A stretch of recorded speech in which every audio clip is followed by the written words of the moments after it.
Hello there. Today I'm looking at a wonderful red wine from the Loire, from a producer, the late Jacky Blot.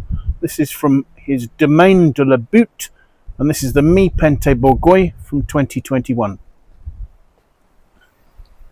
So Jacky Blot, the owner of a domain Taille au Loups in Montlouis, as well as Domaine de la Butte in Bourgueil. He was a very highly regarded winemaker in the region with a low intervention approach, and producing a range of top quality terroir driven wines made from Chenin Blanc in Montlouis, Taille au Loups, and from Cabernet Franc in Bourgueil at Domaine de la Butte.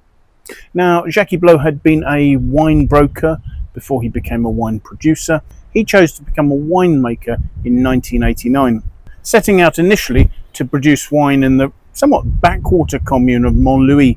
He was looking to make some underappreciated classic styles such as a Pétillant and also a Moelleux style, a sweeter style. And he was convinced that Montlouis was able to produce wines at least the equal of those made in Vouvray. In the early 90s, Blot began experimenting and started putting more emphasis on the idea of making dry wines, and also perfected a Pétillant Naturel that became his Triple Zéro. This was a wine with zero chapitalization, zero dosage, and zero liqueur de tirage. So absolutely no addition of sugar in the process at all.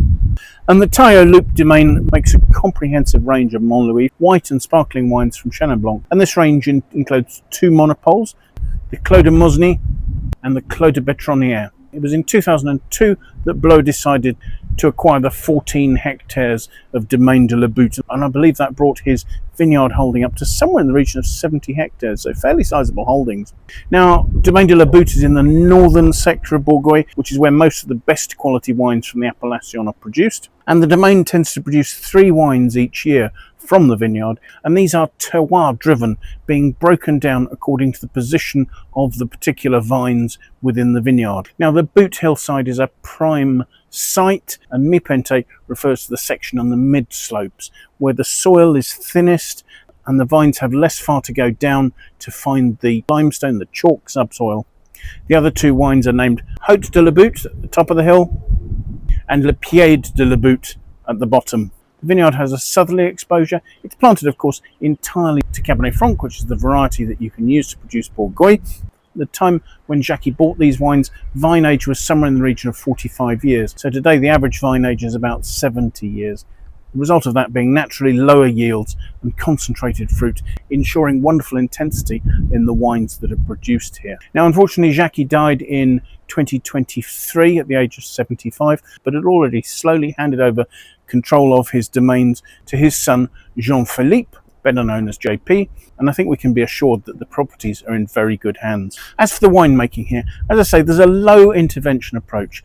The fruit was entirely hand-picked, was carefully sorted, both in the vineyard and at the winery. Bunches were destemmed and the fruit crushed. Fermentation commenced as a result of the action of the indigenous yeasts that had made their way into the winery on the fruit or were already operating in the winery. Now, some notes I've seen suggest that the wine fermented in oak and subsequently aged in oak. Those notes weren't particularly clear. Certainly the wine aged in French oak barrels, 20% of which were new each year, and the balance were barrels that were being used for the second and third season. The wine aged for 18 months in barrel before being bottled unfined and unfiltered.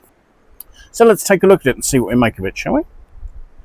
First thing to say is there's a lovely intensity of the colour. It's very nearly opaque. There's a dark, almost black ruby sort of colour that holds well to the rim. Swelling the wine, it's labelled as having 13% alcohol. It's quite happily clinging to the glass there and slowly forming some tears there. There's a lovely vibrancy to the wine's colour. It's inviting. So let's see what we make of the aromas, shall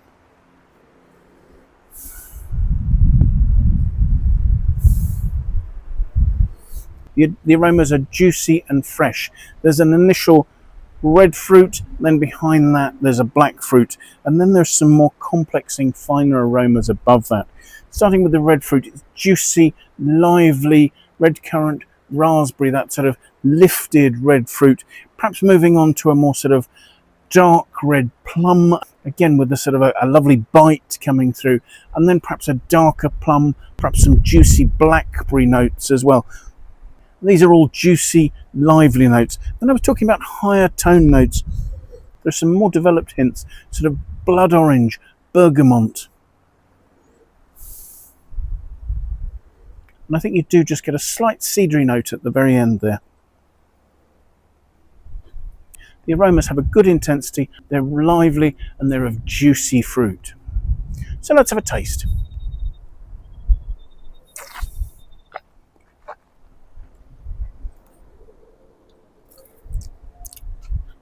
On the palate there is that lovely freshness.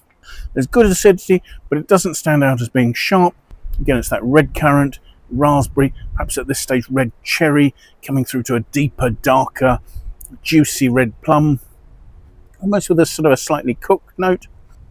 And again, it opens up to those black fruit, hints perhaps of sort of elderberry, blackberry, maybe even black plum. This vibrant note continues in the fruit, and those complexing notes are still there. That hint of blood orange at the end is adding an attractive extra dimension to the finish.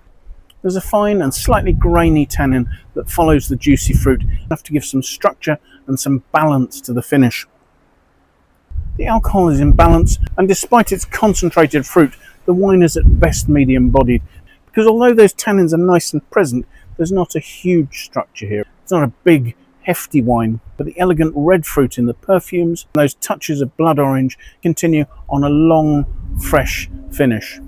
From beginning to end, the wine is lively and enchanting with a lovely balance. It's a beautifully made wine, and given its good acidity and its fine structure, you'd expect it to be able to age for up to 10 years. All this being said, 2021 was a really challenging vintage for the vignerons in the Loire. Early budburst and flowering led to some problems with frost. Later on there was hail, cool periods in the summer, slowed ripening, but somehow producers managed to make small crops of really quite good wine, and I think this is a lovely example of that.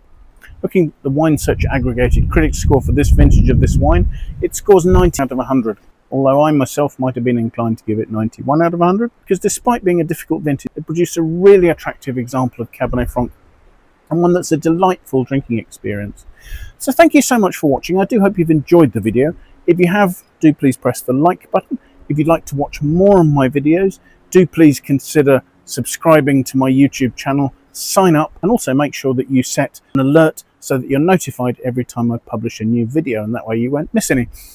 If you have any friends you think might like to watch the video, do please feel free to pass it on to them. I'd really appreciate your endorsement in that way.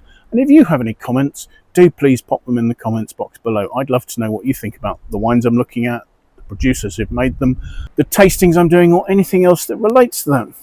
I will of course leave a link in the notes below to the Wine Searcher webpage for this vintage of this wine, so you can see if it's available near you and at what price.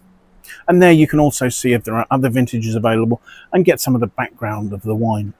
So thank you once again for joining me, and I do hope that maybe you'll make some time in the very near future and come and watch another wine tasting video with me.